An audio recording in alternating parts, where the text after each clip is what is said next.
You embody a business mogul, if there ever was one, whether it's the NBA, 40/40, brands around the globe, your own production company and label.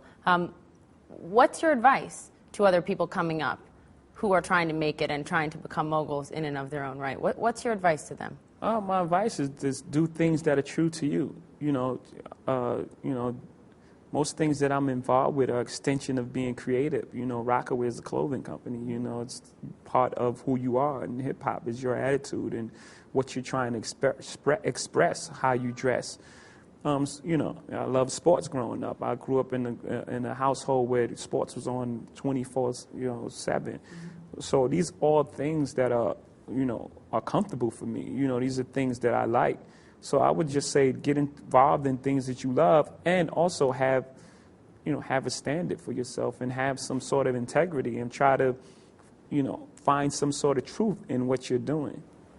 What did you learn on the street? Because you talk about being 13 and selling crack.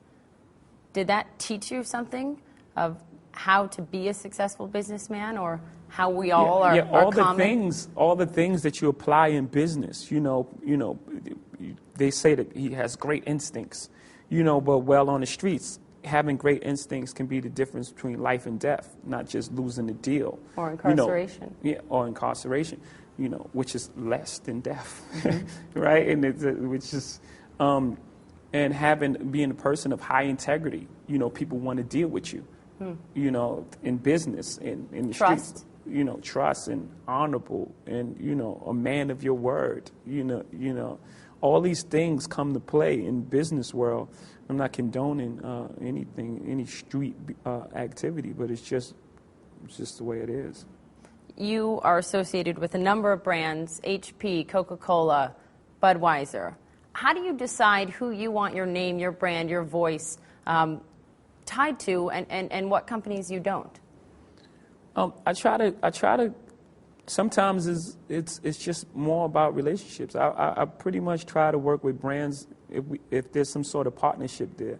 I don't typically do one-off endorsement deals. Right. I've just never been interested in that. It's just more so if I can create some sort of partnership. The Coca-Cola was a partnership. I was a brand manager, acted as at one time.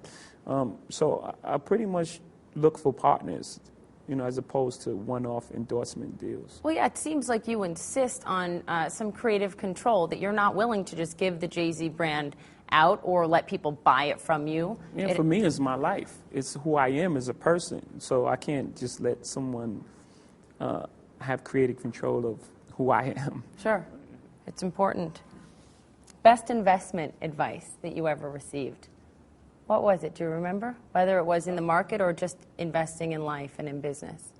Yeah, I think just doing things that you believe in, things that you understand. I think that's the best investment. I heard Warren Buffett say that just the other day. And I just innately felt that, just invest in things that you understand. Speaking of Warren Buffett, you recently spent an afternoon with him in Omaha, Nebraska. Went to lunch, you sat down with him. Did it turn out that the two of you had more in common maybe than you thought? I think most people do. After a conversation, you realize that you have more in common than things that are dissimilar. Yeah. What did you take away from that? What did you learn from sitting with him, and what do you think he might have gleaned from meeting with you? I don't know. I have no idea on his side. On my side, he's very sharp. And again, he just affirmed to me that instincts is really important in business. I didn't go to any proper business school or read any follow any manuals like the Record Business 101 or anything like that. I just pretty much followed my instincts. And he just reaffirmed that for me, that, your instincts are very important to you. What about what you own? I read that your mother gave you a 3-ring binder, and you would write your lyrics in it as a child, and you'd hide it under your bed so that no one would steal it. Are your words still your most valuable possession? Yeah, because they caused all of this, saved my life, so. Saved your life? Absolutely. Why? Well, the things and activities that I was in, just as a broad statement. You know, everyone says that. If I wouldn't have made it here, I wouldn't be here. But no, really, you know, there was one of my friends who's like a dear friend of mine. We would be together every single day. And if it wasn't for rap, if I wasn't taken away from, you know, the place I was, you know, he went to jail for 12 years. And we were together every single day. So I can't even imagine a circumstance where I wouldn't be with him. I feel like it could have been you. No, not could have been. Absolutely would have been me. Would have been. Yeah. Meeting with Warren Buffett, he's been a huge advocate of giving away his wealth. And whether it's your scholarship fund, the money that you gave to Haiti, you give away money as well. Looking at what your legacy, what you want it to be, Andrew Carnegie said, the man who dies rich dies disgraced. Do you want to die rich, or do you want to eventually give it away, give it back? Well, I think there's a different, I think charity is very important. But as far as who we are and where we come from, there hasn't been, our generation, we haven't acquired wealth to hand down and give the opportunities to, like, the next generation. So my goal is that, that my next generation can have a better start than I had. I won't have to start so far, where I come from. So we have to take care of our family first, as well as giving to charities. Take care of your own. Yeah, we have to. We have to give opportunities, because the difference between Bill Gates and homeboy Shah G from Bed-Stuy is Bill Gates had access to a computer at a time when no one had access to computers. It's amazing how many children still don't in this country.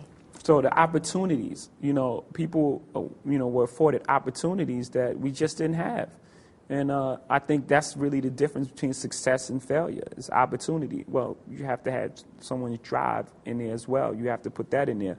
But, if given the opportunity, things would turn out very differently for a lot of people.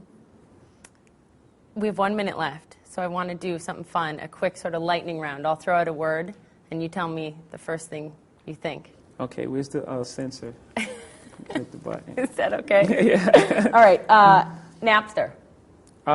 Genius. iPod. Man, I got to think of other words. Revolutionary. Warren Buffett. Sharp. CNN. Rap. Rap. Yeah, I think we're forever intertwined. Explain that. Well, Chuck D famously said that CNN is rap is the CNN for the ghetto. We're forever intertwined. You guys report news. We report news as well. Yeah. And you guys entertain sometimes as well. Do we? Yeah. I'm glad to hear that. President Obama. Humble. The Tea Party. Not needed. Jay-Z, thank you so much. Thank you.